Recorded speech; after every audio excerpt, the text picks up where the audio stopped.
esta de la mañana y está con nosotros el analista político, el señor Víctor Hugo Quijada, que nos acompaña como algunas otras mañanas o tardes o noches aquí en el noticiero. Muchísimas gracias por aceptar nuestra invitación. Bueno, ¿qué le parece si hace usted un análisis después de estos 2 días de profecías barata? Finalmente fue el llamado fin del mundo, como se había pronosticado hace unos días atrás, cuando iba a hablar el señor Jorge Barata sobre todo esto que ya conocemos el día de hoy. Bueno, Carla, gracias por la invitación. Bueno, sí, yo recuerdo el año pasado que fue una de las primeras personas que salió a hablar sobre el caso Odebrecht, cuando aún no se le daba la importancia debida en ningún medio, ¿no? Recuerdo que la mayoría de medios y personas o analistas decían de que no iba a pasar nada, de que iba a quedarse ahí en la impunidad, que no iba a haber nada, que el Ministerio Público, como siempre, con su inacción. Sin embargo, ya estamos en el 2018 y lo que ha establecido, pues lo que ha sucedido el día de ayer, simplemente es la corroboración de todo lo que el desenlace final que pone, digamos, un fin ya prácticamente a todo lo que ha venido ocurriendo respecto al tema de la corrupción, ¿no? Porque todo lo que ha venido, lo que ha habido hasta el momento han sido especulaciones, se decía de que sí recibieron, que no recibieron. Cada analista, cada persona, cada individuo tenía una idea en general, pero no había nada corroborado como lo que ha venido ocurriendo, ¿no? Ahora, ¿el señor Barata acaso el día de ayer ha dado pruebas contundentes, ha dado papeles, ha dado documentación que corrobore y acompañe con estas pruebas los dichos tanto del señor Odebrecht, Marcelo Odebrecht, como él mismo? Sí, yo creo que, bueno, lo que se le ha tomado ayer los fiscales peruanos es su declaración, ¿no? Obviamente esto va a ir seguramente en estos días ya corroborado con documentación, ¿no? Porque es difícil cuando se toma una declaración que hay una contradicción entre lo que se declara y los documentos que hay, ¿no? Siempre cuando se toma una declaración por parte del Ministerio Público, uno puede alegar cualquier hecho y obviamente eso tiene que ser probado, pero normalmente lo que ocurre siempre es de que si es que alega hechos, como en este caso indicios de delito o aportes de dinero, tiene que adjuntar la documentación correspondiente. Claro, porque ¿no? es peligroso en el sentido de si es que él decía o dice de que todo esto salía de la famosa caja 2, que es la caja, ¿no?, dentro de este tema de la estructuración de cómo hacían los pagos, esta caja 2 no tenía una contabilidad. Entonces, ¿cómo demostrarían con papeles y con documentación? Porque solamente se ha hablado de una famosa hoja de cálculo. Yo, por lo menos de todo lo que he leído y escuchado, no se ha hablado de ninguna otra prueba más.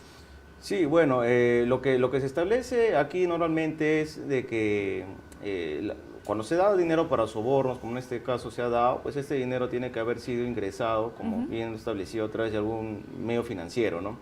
Entonces, para eso existe la UIF, que es la Unidad de Inteligencia Financiera, que en coordinación con los jueces, con el juzgado, tiene que levantar el secreto bancario para poder corroborar que este dinero ingresó al sistema. Porque hay una parte del dinero que se entregó en cash, ¿no? Como fue el caso de la señora Nadine Heredia y Ollanta Humala, que dicen que una parte fue a Garreta, el publicista, y otra parte fue a ellos directamente a través, obviamente, por un pedido del Partido de los Trabajadores de Brasil, en fin.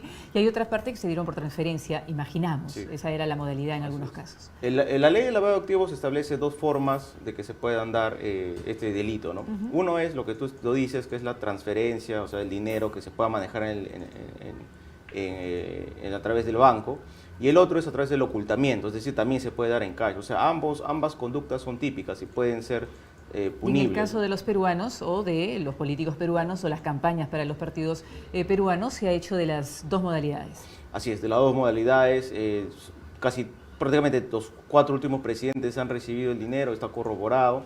El problema digamos, no se hubiera dado, o hubiera sido una irregularidad, como por ejemplo establecen otros abogados, siempre y cuando pues este dinero hubiera ingresado pues a la contabilidad del partido y se hubiera manejado como cualquier otro aporte privado, porque hay que recordar, por ejemplo, que Telefónica, Grupo Gloria aportan, el Banco de Crédito aporta campañas. ¿Y no es delito aportar? No es delito aportar, sino el problema... ¿Cuándo se convierte en delito? Cuando se oculta este dinero. O sea, el problema es que estos dineros... Cuando no está declarado. No están declarados. Aparte de ser un delito tributario, también es un delito de lavado de activos, ¿no? Entonces, acá lo que se castiga es el ocultamiento y se castiga las transacciones que se pueden haber dado a través de obras, licitaciones, adjudicaciones más adelante. Aparte de ello, también a través de lo que se manejó en el banco. Ahora, ¿cuál es el desenlace? Más allá de la responsabilidad política y que, bueno, esto termina de corroborar de que prácticamente todos son lo mismo y creo que llama Esa es la prácticamente interpretación que usted le da, porque la hay personas... política, claro, porque lo que se está corroborándose acá es de que la clase política está totalmente ya quemada, desprestigiada y que requiere una renovación, ¿no? Porque el día de ayer, para hacer simplemente un recordario para las personas que recién quizás se están enlazando a este tema, el señor Barata ha dicho que entregó $1 millón a la campaña, o un poquito más quizá, de Keiko Sofía Fujimori en el año 2011 a través de Jaime Yoshiyama, que dicho sea de paso ya está en Estados Unidos. Sí, claro. No sé si estaría antes, pero imagino que...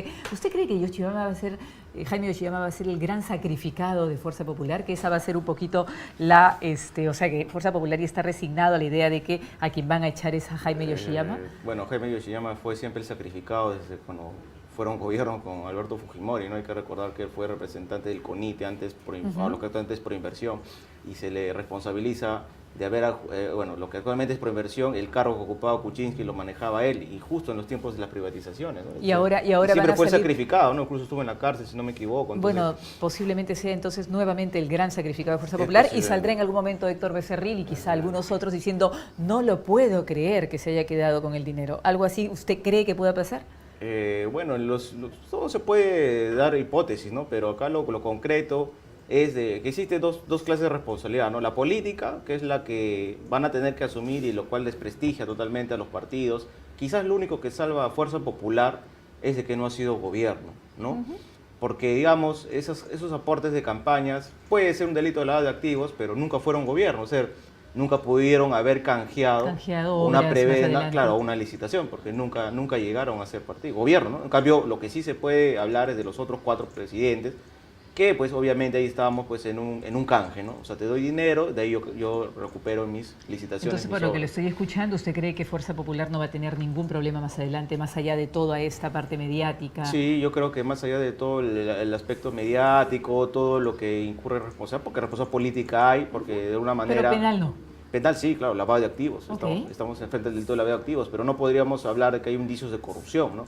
Porque hay que recordar que esta es la primera parte de la declaración de Barata, que es lo que está hablando respecto a los aportes. Pero ahora, ¿le no parece se le ha, sí. Sí, no siga. No se le ha preguntado para qué eran estos aportes. Puede ser sido campaña, pero por ejemplo, Barata o Odebrecht en un momento también declaró de que esos $1.200.000 que le dio a Nadine y a Ollanta fue para el gasoducto del sur, ¿no? Entonces ahí sí estamos hablando de que fue un canje, un soborno. Entonces prácticamente. Es una pena que lo de ayer haya sido solamente por lavado de activos y no haya sido por corrupción. Sí, así es. Yo creo que cuando se amplían las investigaciones se va a determinar realmente para qué fue este dinero. Entonces, ¿usted cree que van a seguir siendo investigados, ahora van a seguir los interrogatorios por el tema de corrupción y ahí va a ser donde realmente vamos a conocer el fondo? En el fondo, claro, porque ahorita lo que se sabe es de que son aportes irregulares para poder... Esto se puede quedar en la mente, en el imaginario de la población de que, bueno, ¿para qué fue? Para ganar una licitación, obviamente, ¿no?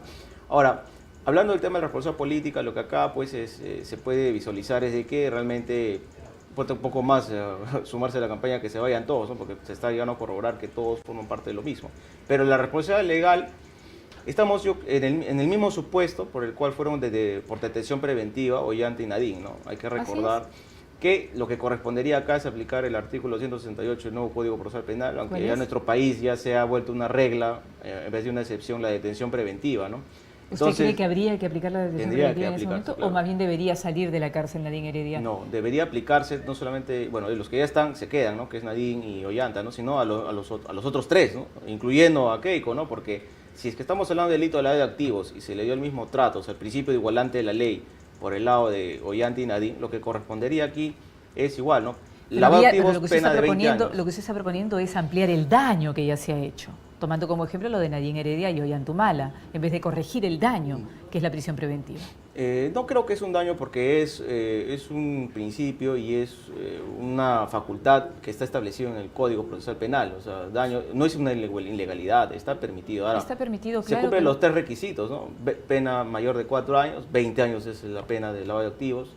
Tenemos el tema de indicios suficientes del delito, ya los existe porque hay una declaración prácticamente... Peligro de fuga, peligro de entorpecer el proceso. Peligro de fuga, o claro, ponerle trabas a la justicia. Bueno, según los abogados, nada de eso se cumplió en el tema de Ollantumala y Nadine Heredia. Sí se cumplió. En el caso de Ollanta y Nadine hay toda una serie de compra de testigos, hay una serie de que Nadine mandó a la prima, si no me equivoco, a legalizar para poder retirar a sus hijas, había retirado a sus hijas. Usted como abogado, si dice que le correspondería, ¿no?, ampliar como figura penal el tema de la prisión preventiva, ¿cuál sería la razón que igualaría a todas estas personas? Porque, por ejemplo, $200.000 se entregó a la campaña de Alan García, dice, a través de Luis Alba Castro, 300.000 a la campaña de Pedro Pablo Kuczynski, a través de Susana de la Puente, 3 millones, bueno, a la campaña de Ollantumala, que ya lo sabemos, y ellos están presos. A Susana Villarán también le entregaron, también, ¿no? O sea, ¿en qué coincidirían dentro de la argumentación legal para que estas personas también vayan presos como el señor Ollantumala y Nadine Heredia? Bueno, se aplica lo que establece la ley de lavado de activos, ¿no? Estamos entre actos de ocultamiento y transferencia, ¿no? Lo que establece la ley es actos de ocultamiento y transferencia de dinero que no fue declarado, que existe desbalance patrimonial, porque el desbalance patrimonial lo que se da cuando estos dineros no han sido declarados. Pues. Pero ahora, ¿quién iría preso? O sea, ¿quién tendría que ir preso? Porque dicen, hemos entregado a la campaña, no le hemos entregado al señor tal, no le hemos entregado a Alan García, no le hemos entregado a PPK, hemos entregado a la señora Susana de la Puente, al señor Yoshiyama. ¿Quiénes deberían ir presos? ¿Las personas que recibieron ese dinero? Bueno, hay que recordar que Ollanta y Nadine también trataron de culpar al tesorero, pero el tesorero declaró de que ese dinero lo manejaba Nadine y su hermano. No, entonces, acá los primeros que van a pagar responsabilidad son los tesoreros y quizás los secretarios de organización de los partidos y el presidente del partido que puede haber sido, que obviamente puede ser, ¿no?, el que se está lanzando a la presidencia. Ahí va a tener que ampliarse las investigaciones para determinar si ese dinero fue o no fue manejado por Alan García, fue o no fue manejado por Toledo, fue o no fue manejado por Susana Villarán, ¿no? Hay que recordar que uno de los argumentos para los cuales no querían, para que deslindar responsabilidad de Ollanta y Nadine fue de que esto lo manejaba el hermano, de que este dinero lo manejaban los tesoreros, y los tesoreros dijeron no. Bueno, entonces falta mucho por investigar todavía antes de hablar de prisiones preventivas nuevas, ¿no? Además, ahora el Tribunal Constitucional está afrontando una serie está quizá en uno de los momentos más críticos, ¿no? Y por eso se está contraatacando también al Tribunal Constitucional, y es importante decirlo porque tiene un paquete de resoluciones bastante fuerte y caliente en ese momento, y uno de ellos justamente es las prisiones preventivas de Ollantumala y Nadine Heredia. Y algunos jueces ya están en la votación, o algunos magistrados, mejor dicho, podrían votar a favor de que los señores salgan libres, y justamente se habla para sentar un precedente y que otras personas que podrían ser procesadas más adelante no vayan a ser tomados presos de la misma manera. Pero sí, yo creo que cualquier juicio de valor puede darse, ¿no? El problema es que acá tiene que verse como objetividad, ¿no? Y lo que establece la ley es simplemente que se cumplan los 3 requisitos. Si se cumplen los 3 requisitos, simplemente se tiene que sacar detención preventiva. En verdad es una excepción, pero como estamos hablando de delito de lavado de activos, que son delitos graves, dentro del derecho penal existe una teoría que es cuánto es el daño, ¿no? Cuánto es más dañino el bien jurídico que se está tutelando, ¿no? Y acá estamos hablando de recursos del Estado, en este caso de corrupción, y en el caso del lavado de activos estamos hablando de desbalance patrimonial, ¿no? Y para que este dinero generalmente proviene de fondos ilegales, porque si es que fueran legales, no tendría por qué haber salido de la caja 2 de Marcelo Odebrecht, ¿no? De la empresa, ¿no? Entonces, acá lo que se tiene que ver es con objetividad la situación, y si es que han recibido dineros los que han sido presidentes, Susana Villarán, alcaldesa, y Keiko Fujimori a través de Fuerza Popular, correspondería en verdad de que se aperture la investigación definitiva, y posiblemente estemos hablando de detenciones preventivas, porque se tiene que aplicar el principio de legalidad igualante de la ley. Y por ende, si es Veo que usted es un defensor de la prisión preventiva. Yo no estoy de acuerdo con eso, pero respeto su opinión. Tampoco, ahora, volviendo al tema de Barata, se hablaba de 56 o 57 personas o funcionarios de Odebrecht, todos con las lenguas afiladas y listas finalmente para hacer las famosas delaciones premiadas, y que iban a caer muchísimas personas. Ahora vemos que solamente es uno, que es Jorge Barata, que es básicamente su palabra, la palabra sagrada, ¿no? ¿Usted cree que eso realmente va a suceder así, que va a cambiar la historia con los próximos interrogatorios, si es que se dan, y a raíz de también, del día de ayer, antes de ayer, en relación al lavado de activos, y después en el tema de corrupción, ¿realmente cambiará la historia con él? No tanto como cambiar la historia, lo que yo creo es de que lo que va a ocurrir es de que simplemente las otras declaraciones de los otros personajes que también formaron parte de la araña de corrupción van a simplemente corroborar lo que se ha venido ya hablando, ¿no? Que hasta el momento cada uno diseñaba su barata de sus sueños, ¿no? Cada uno decía que iba a ser así, hasta que salió lo de ayer, lo que va a ocurrir posteriormente a los mandos medios más bajos de Odebrecht, es de que van a corroborar simplemente lo que ya dijo Barata, ¿no? Barata y Marcelo Odebrecht prácticamente están en coordinación y tienen que decir la verdad, pues, ¿no? Yo dije siempre, y siempre he sido un defensor de que la verdad salga a la luz. Se dijo de que esto no iba a taparse el sol con un dedo. Hablé muchas veces de que el tema de corrupción, que es el más grande de la historia de Latinoamérica y uno de los más graves del Perú, desde el caso de Enrique Meix a la actualidad, pues simplemente estamos hablando, ya estamos en otras épocas, pues ahora sí se puede saber todo. Y aparte de ello, no podían haber ocultado esta información porque esto se maneja desde los Estados Unidos y desde Brasil. Entonces es imposible. Y además desde no Suiza. En Suiza hay un servidor. Claro, con la lista y con los datos de los sobornos de la caja 2 de Odebrecht. ¿Usted cree que el Ministerio Público en algún momento llegará a esto? Porque quizá eso es más importante que lo que diga Barata, porque ahí en ese servidor y en ese listado sí va a haber información mucho más valiosa y contundente. Claro, y aparte de ello también ¿Qué se habla de eso? Incluso, por ejemplo, no se ha tocado todavía el tema de que hay congresistas que han sido, hay financiamiento de congresistas, hay financiamiento de otros candidatos de gobiernos regionales, que todavía no se ha tocado del todo, ¿no? Ahorita lo que se quiere es también, de un punto de vista político, responsabilizar primero a quienes han, pues, manejado los patrimonios del Estado. Hay que recordar que el gobierno central es el máximo ente de gestión y de gobierno de nuestro país, quienes representan a la República y a la vez son quienes manejan mucho dinero, mucho más dinero que los gobiernos subnacionales, ¿no? Sí, claro. Entonces, las responsabilidades, pues, recaen ahorita, y por la presión mediática también, en saber quiénes son los responsables, ¿no? Por ejemplo, me sorprende lo de Alan García, ¿no? Él decía que nunca había recibido, ¿no? Hablábamos de Keiko Fujimori, que incluso otros se venden, menos yo decía, pero claro, y ayer he estado tuiteando todo el día eso. Claro, y entonces ya se está corroborando simplemente quiénes son los responsables. La población con esto lo que tiene que hacer es reflexionar y ver quiénes son realmente los que han recibido este dinero, quiénes han formado parte de este carnaval, que prácticamente son todos los candidatos. Y esto alcanza al presidente de la República. ¿Usted qué piensa en relación a estos nuevos datos que se han aportado? Porque recién sale lo de Susana de la Puente, ¿no? Con el ingreso de plata a la campaña, $300.000. Ahora vinculémonos esto al tema de la vacancia. ¿Hay más pruebas entonces para que finalmente en el Congreso se junten los votos? Porque ahora se están negociando, imaginamos, desde el Congreso y el Parlamento y desde Palacio de Gobierno también, el tema de los congresistas para ver este tema de la votación de la vacancia, que habían dicho que por estos días iba a empezar a funcionar.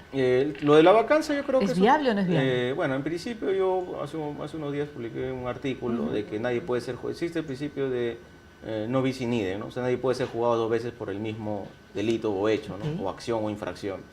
Y simplemente acá lo que al presidente le corresponde, si bien es cierto existe responsabilidad judicial, que es lo que tú mencionas, que responsabilidad legal, de que se tiene que investigar estos aportes, porque esto es un tema de lavado de activos, también el tema de corrupción que ha quedado ahí, el tema de Westfield, de los manejos de dinero, de que él formaba parte de este mecanismo también de corrupción como un lobista que siempre ha sido, pero no hay que confundir esta responsabilidad legal, judicial, penal que pueda tener él y que todavía se va a investigar así como los demás. Sí, eso va a seguir su curso. Va a seguir el curso legal, ¿no? Entonces, ahora, pero en el terreno político... tema político, se aplica este principio que es un principio constitucional, que está establecido en el artículo 139 de la Constitución y en el artículo 2. No sé, o sea, por más que existan indicios respecto al tema de Westfield, yo creo que esto de acá de los aportes, como no existe una responsabilidad directa, o sea, acá existe, para mí, al menos hasta que no se pruebe, menos responsabilidad del presidente respecto al tema de lo de corrupción que es de Westfield, donde ahí sí se habla de que él ha sido dueño, de que ahí sí se habla. Pero con esto nuevo que sale, ¿hace más eficaz el pedido de vacancia? No, yo creo que no hace más eficaz porque estamos hablando de hechos diferentes, ¿no? Acá en este caso estamos hablando de un delito de lavado de activos, estamos hablando de que son aportes a la campaña, no hay indicios, o sea, de un tema de corrupción, sino de lavado de dinero. Ok, pero igual el presidente siempre ha sostenido y sigue sosteniendo, lo ha hecho ayer, que también él no tuvo vínculo con Odebrecht y quedó claro que sí lo tenía y que esa muralla china jamás se perdió, lo que usted estaba explicando. Claro. Ahora dijo que él jamás había recibido ni su partido ni él, además ha dicho que no era partido, era una alianza, ¿no? Que no había recibido nada, absolutamente nada. Ahora sale que hay $300.000, entonces de alguna manera el descrédito quizá frente a la ciudadanía sigue aumentando. Y podría eso ser un indicio se refleja en las encuestas. Y no solamente en la ciudadanía, sobre todo en el Congreso, que es ahí donde lo quieren vacar. Sí, claro, el Congreso se maneja políticamente, pero también ellos interpretan, son uno de los intérpretes de la Constitución, al igual que el Tribunal Constitucional, ¿no? Entonces ellos se rigen bajo su reglamento y bajo lo que establece la Constitución y por ende también el derecho forma parte de esa interpretación que ellos puedan tener. Es política, pero desde el punto de vista legal, ¿no? Porque hay que recordar que siempre las acciones de gestión pública y acciones políticas siempre giran en torno de la legalidad, ¿no? Entonces acá, si bien es cierto, estamos hablando de que se deslegitima más, de que prácticamente ya a los políticos no se les puede creer nada porque todo lo que hablan es mentira y se está corroborando con lo del presidente, ¿no? Que dijo también que no había recibido nunca nada, como tú mencionas, de Odebrecht, y ahora dijo que nunca había recibido el dinero, ahora se está corroborando que sí hubo dinero, porque este es el inicio nomás, va a haber otras interrogaciones más de otros hechos, porque no se habla de esto de la campaña de 2011, no hemos hablado nada de la última campaña, ¿no? Entonces, ahí tendría, de 2016, ¿no? Entonces ahí tendría que verse que si bien es cierto, existe un juicio de valor político por parte del juzgamiento del presidente a través del porcentaje de vacancia, pero también existen principios como el indubio, la duda lo favorece, ¿no? Indubio por reo, ¿no? Uno no está probado, ¿no? Sí, el principio de inocencia hasta que se pruebe lo contrario, ¿no? El principio del debido proceso, que tiene un sentido formal y material, ¿no? El formal, que es los plazos, las citaciones, el material, que se refiere a tener la prueba suficiente. Hay que recordar que ni siquiera hay un juicio, ni siquiera hay una instrucción en contra del presidente. Pero ahora, ¿cuál cree usted o qué análisis podría hacer en relación a esta postura de Fuerza Popular a raíz de lo que acaban de decir en la conferencia de prensa, ¿no? De que ellos no recibieron nada, o por lo menos el señor Barata y Marcelo Odebrecht han podido ratificar ahora, Jorge Barata sobre todo, que la señora Keiko Fujimori no recibió nada? Entonces un poco como que es, ¿no?, paladín de la justicia y de la lucha anticorrupción. Finalmente ella es la única limpia en toda. Esta es la lectura, por lo menos, o el discurso que ellos quieren brindar a la población. Entonces, ¿cómo va a capitalizar eso, cree usted, Fuerza Popular en este momento, en este ánimo de seguir avalando una vacancia contra el presidente de la República, en este sentido de que siempre se dice de que la señora Fujimori nunca finalmente aceptó la derrota y sintió que el señor Kuczynski le robó las elecciones en el 2016? Entonces, ¿cómo va a capitalizar ahora Fuerza Popular esta nueva situación, ¿no?, esta nueva configuración a raíz de las declaraciones de Jorge Barata? Yo no creo que Fuerza no? Popular capitalice nada, porque ya el descrédito también es para ellos, ¿no? Porque dijeron, siempre se han cerrado en decir de que nunca recibieron dinero, de que nunca recibieron dinero. Hace no mucho, Sí, hace claro 2 días salió la resolución de la Sala Penal Nacional que indica que siga investigándose por la doble contabilidad. Claro, por la doble contabilidad, por el tema del lavado de activos, ¿no? Entonces eso va a seguir el curso, ¿no? Posiblemente estos hechos se acumulen a estos procesos que ya se están dando en el punto de vista judicial, pero yo no creo que acá haya una capitalización política, porque el descrédito es para todos, ¿no? O sea, nadie sale ganador después de estas declaraciones de Jorge Barata. Sí, nadie va a salir ganando, nadie tiene ya, digamos, la moral. No hay reserva moral ya dentro de la política del país, en ese momento. ¿Dónde está la reserva moral? Porque, por ejemplo, la opinión pública está a favor de la vacancia con un 55%, algo que nunca se había visto antes en la historia de nuestro país, por lo menos reciente. Sí, bueno, también con Toledo se dio un caso similar, ¿no?